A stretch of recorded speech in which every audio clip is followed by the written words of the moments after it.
গণঅভ্যুত্থান মামলায় ৫ বছরের কারাদণ্ডপ্রাপ্ত সাবেক পুলিশ মহাপরিদর্শক চৌধুরী আব্দুল্লাহ আল মামুন এখন গাজীপুরের বিশেষ কারাগারে রয়েছেন। দণ্ডপ্রাপ্ত হওয়ার কারণে তার কারাবিধি অনুযায়ী ডিভিশন ১ সুবিধা বাতিল হয়ে গেছে। এখন তিনি ডিভিশন ২ সুবিধা পাবেন এবং পরতে হবে কয়েদির পোশাক।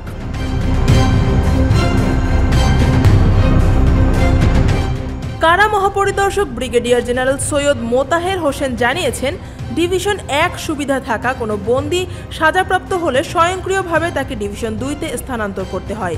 সাজাপ্রাপ্ত কয়েদির পুনরায় ডিভিশন ১ সুবিধা পাওয়ার কোনো সুযোগ নেই। তবে সাবেক আইজিপি মামুন সরকারের কাছে আবেদন করতে পারেন।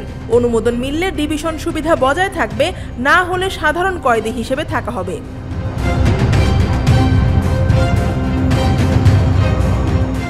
কারা অধিদপ্তরের নিয়মে কারাবন্দীদের সামাজিক মর্যাদা ও জীবনযাত্রার ধরন অনুযায়ী ৩ ধরনের ডিভিশন দেওয়া হয়। ডিভিশন ১ মূলত রাষ্ট্রপ্রসিদ্ধ পুরস্কারপ্রাপ্ত ব্যক্তি, বিশেষ মর্যাদাপ্রাপ্ত নাগরিক ও সাবেক উচ্চপদস্থ সরকারি কর্মকর্তা পান।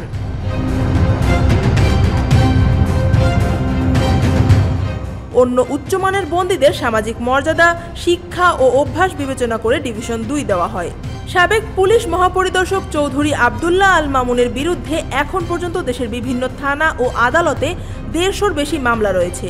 বাংলাদেশ পুলিশের ২৯তম মহাপরিদর্শক হিসেবে ২০২২ সালের ৩০ সেপ্টেম্বর দায়িত্ব নেওয়ার আগে তিনি র্যাবের মহাপরিচালক হিসেবেও দায়িত্ব পালন করেছেন।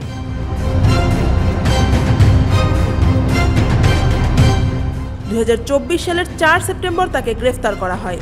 চৌধুরী আব্দুল্লাহ আল মামুনের বর্তমান অবস্থান ও কারাবিধি অনুযায়ী তার সুবিধার পরিবর্তন বাংলাদেশের আইনি ইতিহাসে এক নজিরবিহীন ঘটনা।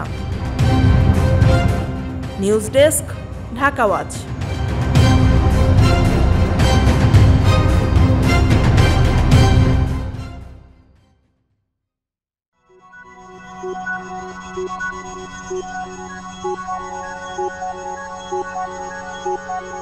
Thank you.